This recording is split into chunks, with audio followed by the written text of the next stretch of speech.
Je suis arrivé à l'École normale de Paris parce que David Lively m'a demandé éventuellement si j'étais intéressé, et je l'étais, en ce sens que j'ai enseigné tardivement dans ma vie d'ailleurs. J'ai fait en sorte que l'enseignement soit plutôt privé, très privé. Alors j'avais quelques élèves qui venaient chez moi de temps en temps, mais je n'ai jamais participé jusqu'à il y a une dizaine d'années où la ville de Rotterdam m'avait demandé de participer à l'élaboration d'un projet de promotion du conservatoire de Rotterdam, et donc j'avais accepté ça, mais c'était le premier commitment que j'avais avec une institution officielle. Puis ça s'est passé normalement, avec évidemment comme tout le temps, des hauts et des bas. Et puis est arrivée la proposition de David Lively, et j'ai été extrêmement touché et intéressé, d'abord touché de l'invitation elle-même, et j'ai rencontré Françoise Noël-Marquis, avec qui je me suis très bien entendu pour développer justement le cadre dans lequel cet enseignement prenait corps. Mais il faut savoir que je connaissais l'école normale depuis toujours, puisque j'ai fait mes études au conservatoire à Paris, au conservatoire supérieur avec Pierre Sancan.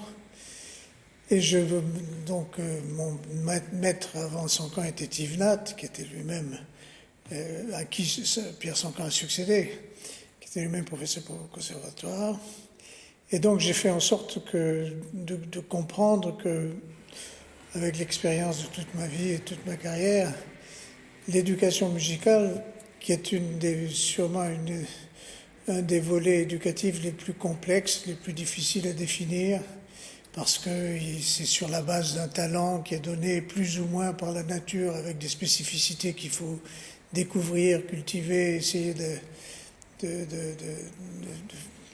faire en sorte de pouvoir les favoriser.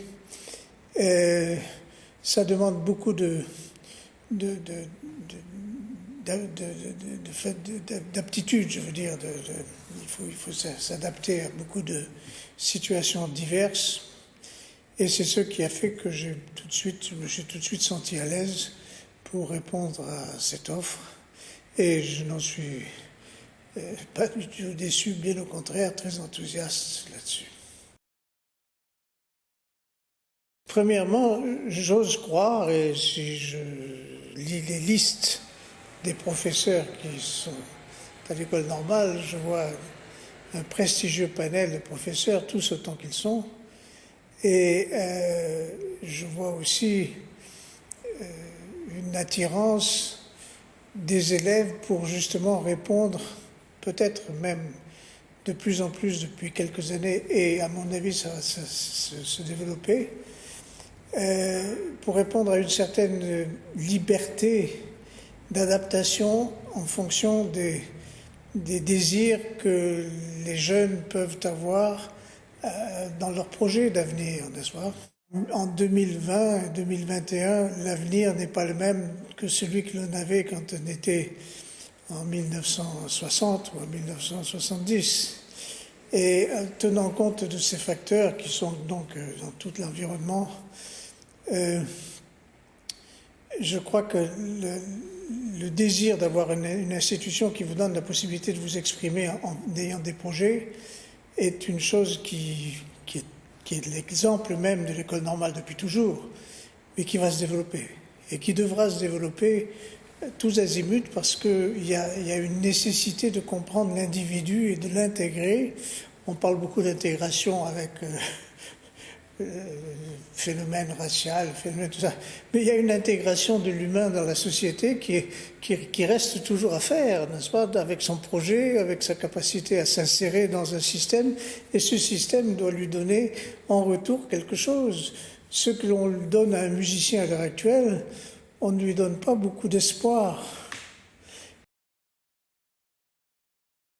Monsieur Jean-Sébastien Bach est allé voir Monsieur Buxtehude. Monsieur Beethoven est allé voir Haydn. Monsieur Beethoven est allé voir Mozart. M. Mozart a travaillé avec tout ce qui l'environnait. L'art que nous pratiquons est un art, comme j'ai dit, un peu d'un témoignage synthétique. Ça fait un témoignage symbolique, n'est-ce pas? Et on ne peut pas inventer, ou la chose nouvelle ne peut pas venir à vous si elle ne trouve pas la place du support qui a été avant vous et qui peut vous donner un avenir, n'est-ce pas? Donc cette notion de transmission est, je crois, absolument capitale. Et quand on parle de transmission, c'est pas seulement de prendre un élément pour l'amener ailleurs. C'est, comme on vient de dire depuis le début dans cet entretien, c'est respecter les priorités. Voilà. Ce respect des priorités, cette nécessité d'adapter, de s'adapter, d'adapter un système, d'adapter un individu, de comprendre là où il a quelque chose à faire, quelque chose de plus, peut-être à développer, parce que le timing de la vie de chacun est toujours différent. Donc, toutes ces observations, l'attention qu'il faut porter à ces différences, à mon avis, sont capitales. Et moi, je m'efforce, quand j'ai quelqu'un qui me fait l'amitié de venir simplement s'approcher pour parler de tout ça, éventuellement jouer, je m'efforce de comprendre, en fait, non pas ce qu'il attend de moi, ce qu'il attend de lui, ce qu'il attend de lui-même, et en particulier son désir. Alors, on rentre souvent dans des problèmes très épineux parce que on voit qu'il y a beaucoup de fantasmes, on voit qu'il y a beaucoup d'ambitions qui sont peut-être quelquefois déplacées ou mal placées. On voit aussi que l'intelligence dans l'ensemble du comportement de la personnalité n'est peut-être pas toujours suffisamment tournée vers certaines de ses priorités. Et je m'efforce de leur dire, quand on en parle, parce que le cours passe par beaucoup d'explications et beaucoup de questions. Je les questionne énormément. Et donc, je m'efforce de voir avec eux quelle est leur question, quelle est leur nécessité, leur daimon, leur nécessité profonde.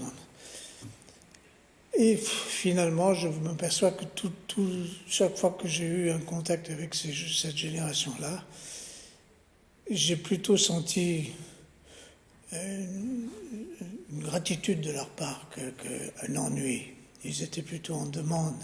Je leur dis souvent, d'ailleurs, je dis, vous savez, il y a beaucoup de blablabla, mais j'espère que vous comprenez quelque chose, parce que moi, je ne comprends pas toujours ce que je dis. Donc de ce fait, on fera un bon échange, voilà.